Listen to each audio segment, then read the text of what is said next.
Hello दोस्तों, आज की इस वीडियो में भारत की नदी तंत्र को कंप्लीट करने वाले हैं। उत्तर भारत की सभी नदियों को हमने पढ़ लिया है। आज हम दक्षिण भारत की नदियाँ पढ़ने वाले हैं, जिन्हें प्रायद्वीपीय नदियाँ भी कहते हैं। चलिए सबसे पहले हम उनकी कुछ विशेषताओं को जान लेते हैं। प्रायद्वीपीय नदियाँ मौसमी होती हैं। इनमें जल का स्रोत वर्षा का जल होता है। उत्तर भारत की जो नदियाँ होती हैं दोस्तों, उसमें पानी हिमालय से आता है, ग्लेशियर के जरिए आता है, लेकिन यहाँ पर वर्षा का जल ही उनका स्रोत है। गर्मी के मौसम में इन नदियों का जल घटकर छोटी छोटी धाराओं में बहने लगता है। इस प्रकार नदियाँ प्राय गर्मी में सूख जाती हैं। दक्षिण भारत की जो नदियाँ हैं वो अक्सर गर्मी में सूख जाती हैं, जबकि उत्तर भारत की जो नदियाँ हैं उनके साथ ऐसा नहीं है। दक्षिण भारत की जो नदियाँ हैं उन्हें दो हिस्सों में बांटा गया है। दोस्तों, आप इस वीडियो को जब देख लेंगे तो आपको ईजीली सारी चीज़ें याद होने वाली हैं, तो आप इस वीडियो को लास्ट तक ज़रूर देखिएगा। बंगाल की खाड़ी की नदियाँ और अरब सागर में गिरने वाली नदियाँ। जो नदी बंगाल की खाड़ी में गिरेगी और इन्हें बंगाल की खाड़ी में रखा गया है, और जो नदियाँ अरब सागर में गिरेंगी उन्हें अरब सागर में गिरने वाली नदियों का नाम दिया गया है।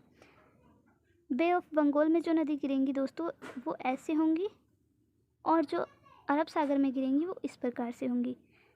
जबकि उत्तर भारत की जो नदियाँ हैं वो भी इसी प्रकार से आके इसमें गिर जाती हैं। चलिए दोस्तों, सबसे पहले अरब सागर में गिरने वाली नदियों को हम पढ़ लेते हैं। उसके बाद ट्रिक के माध्यम से आसानी से याद भी होने वाली हैं। पहली है साबरमती नदी, दूसरी है लूनी, तीसरी है माही, भरतपुजा, नर्मदा, मांडवी, ताप्ती नदी, सोम नदी, जाखम नदी, जुआरी नदी, पेरियार नदी और गंगावेली।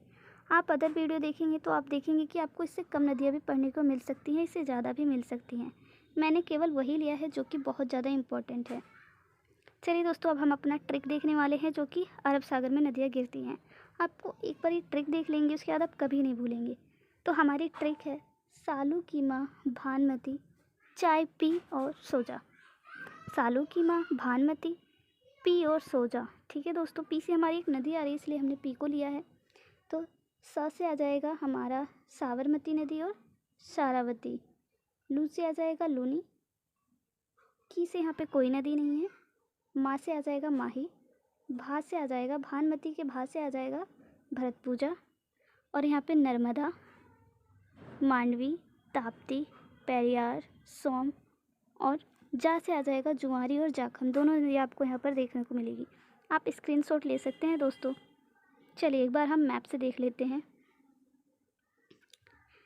दोस्तों, लूनी नदी ये रही हमारी, साबरमती, नर्मदा, ताप्ती, मीठी नदी आप याद रख पाएंगे इजीली, मीठी नदी। अरब सागर में मीठी नदी गिरती है, मांडवी, जुआरी, शारावती, भरतपूजा, पेरियार और ये पुम्बा। ठीक है दोस्तों, आगे चलते हैं हम। आगे हमारी बंगाल की खाड़ी में गिरने वाली नदियाँ, इसे मैप से देख लीजिए, इसके बाद हम ट्रिक से देखने वाले हैं। हाँ दोस्तों, इसमें जो ये गंगा नदी है और जो कृष्णा नदी है इसमें तंत्र भी हैं, तो इनके तंत्र को भी वीडियो में हम देखने वाले हैं। ठीक है, आसानी से आपको समझ में आने वाली है सारी चीज़ें।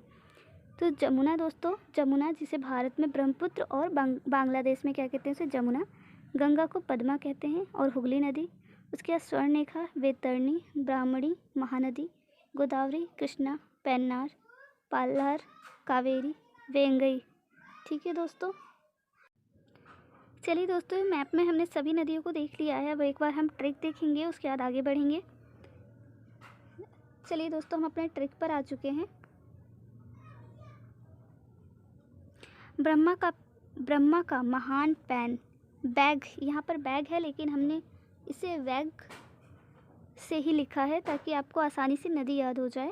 बैग से कृष्ण के गोद में गिरा, तो ब्रह्मा से आ जाएगा ब्रह्मपुत्र, का से आ जाएगा कावेरी, महान से महानदी, पेन्नार, वेंगई, वैतरणी, स्वर्णरेखा, कृष्णा, गोदावरी, दामोदर। ठीक है दोस्तों, आप स्क्रीनशॉट लीजिए इस ट्रिक का, उसके बाद आप कभी नहीं भूलने वाले हैं। चलिए दोस्तों, हम गोदावरी नदी के तंत्र को देखने वाले हैं। उससे पहले उसकी कुछ विशेषताओं को जान लेते हैं जो कि एग्जाम में पूछे जाते हैं।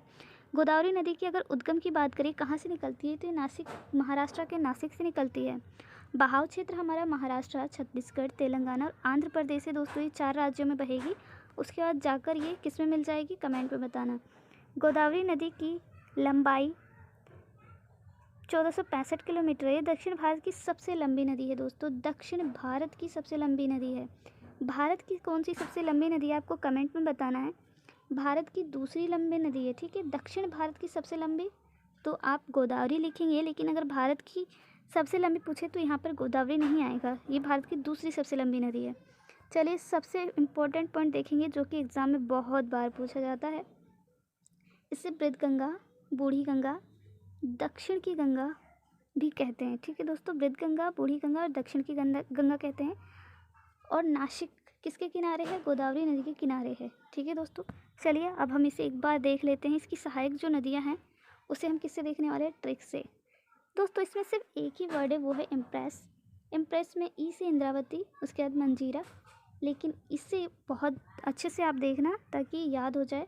प्रे से आ जाएगा पैनगंगा, वेनगंगा और पूर्णा। स से आ जाएगा सबरी। दोस्तों छः इसकी इम्पोर्टेंट सहायक नदियाँ हैं। मुझे आशा है आपको याद हो गया होगा। आप इस मैप को देखिए दोस्तों, यहाँ पे बंगाल की खाड़ी है और यहाँ पे अरब सागर है। ठीक है, और इसमें आप देख सकते हैं जो इधर नदियाँ आ रही हैं ये अरब सागर में गिरने वाली हैं, और जो इधर आ रही हैं ये बंगाल की खाड़ी में गिरने वाली हैं। ठीक है दोस्तों, प्रायद्वीपीय नदियाँ हैं ये भारत की। हमने गोदावरी तंत्र देख लिया है, हम कृष्णा तंत्र कंप्लीट करेंगे, वैसे ही हमारे दक्षिण भारत की सभी नदियाँ कंप्लीट हो जाएंगी। इसमें हम इम्पोर्टेंट पॉइंट देख लेते हैं। तो इसका उद्गम कहाँ होता है? महाबलेश्वर महाराष्ट्र से होता है। बहाव क्षेत्र इसका महाराष्ट्र, कर्नाटक, तेलंगाना और आंध्र प्रदेश हो जाएगा। कोयना नदी को महाराष्ट्र की जीवन रेखा कहते हैं। बहुत इंपॉर्टेंट है दोस्तों, अंडरलाइन कर लेना। हैदराबाद मूसी नदी के तट पर है। चलिए दोस्तों हम अपने ट्रिक पर आते हैं। चलिए दोस्तों जल्दी से हम दीपक को घुमाते हैं और अपनी ट्रिक की ओर आते हैं। हमारा जो ट्रिक है वो है दीपक तुम भी घूमो। तो दीपक तुम भी घूमो, देखिए छोटी सी लाइन है, उसमें सारी सहायक नदियाँ आने वाली हैं। तो दूधगंगा, पंचगंगा, कोयना, तुंगभद्रा, मुंशी, भीमा, घाटप्रभा और मलप्रभा। ठीक है दोस्तों, ये हमारे ट्रिक से इसकी सारी सहायक नदियाँ हैं। तुंग और भद्रा दो नदियाँ हैं, जब ये दोनों मिल जाती हैं तो इसे तुंगभद्रा कहते हैं दोस्तों। और ये जो मूसी नदी है इसके किनारे हमारा कौन सा शहर है? हैदराबाद है। ठीक है दोस्तों, अगर आपको वीडियो अच्छी लगी हो तो चैनल को सब्सक्राइब और वीडियो को लाइक ज़रूर करना।